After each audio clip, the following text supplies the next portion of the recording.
សម្ដេចប្រកាសប្រាប់អ្នកម្ដាយលោកប៉ាទាំងអស់គ្នាសូមកុំឲ្យកុមារតូចផឹកគ្រឿងកំប៉ុងបើកម្លាំងច្រើនព្រោះកុមារនៅកម្ពុជាឥឡូវកើតជំងឺទឹកនោមផ្អែមច្រើនណាស់ទីរក់នឹងកុមារតូចជាទំពាំងស្នងរិស័យបើកម្លាំងទឹកអីទៅគឺអាហ្នឹងមិនមែនសម្រាប់ក្មេងៗតែប្រើច្រើនបាទរឿងនេះជារឿងមួយដែលប្រកាសអសន្នរឿងនេះគឺជារឿងបញ្ហារយៈពេលវែងសម្រាប់យើងបើសិនជាក្មេងៗយើង10ឆ្នាំ20ឆ្នាំចាប់ពីឥឡូវអាយុ30 40ហើយខ្លាយទៅជាបន្ទុកហើយបញ្ហាហើយតែឈឺអាចជំងឺទឹកនោមផ្អែមអាចជំងឺស្អីទាំងហើយគឺជាបន្ទុកមិនមែនជាទ្រព្យទេបាទអញ្ចឹងត្រូវគិតគូរមើលហើយសូមឲ្យឪពុកម្ដាយប្រជាជនគ្រូអ្នកគ្រូទាំងអ្នកលក់គិតគូរពីអដឹងផងបាទទៅមើលពេទ្យកន្ធបុប្ផាក្មេងៗច្រើនណាស់តូចហើយនេះគឺពេលខ្លះគឺពាក់ព័ន្ធទៅនឹង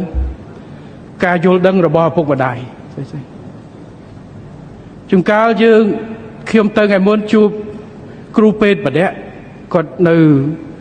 សិង្ហបុរីស្គាល់គ្នាគាត់ប្រាប់ថាលោកចាំសង្កេតមើលនៅប្រទេសដែលទំអភិវឌ្ឍថ្មីគឺមនុស្សអាយុ30 40គឺទឹកនោមផ្អែម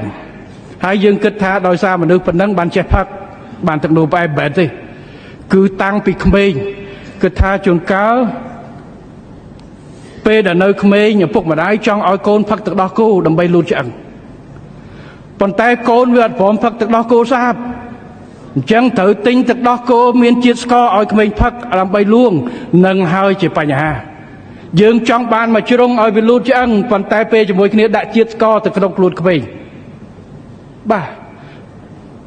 តែកូនខ្ញុំក៏ដោយតាំងពីក្មេងចូលចិត្តណាស់អាហ្នឹងហើយយើងប្រាប់អត់ស្ដាប់ទេតតែពេទ្យប្រាប់បានស្ដាប់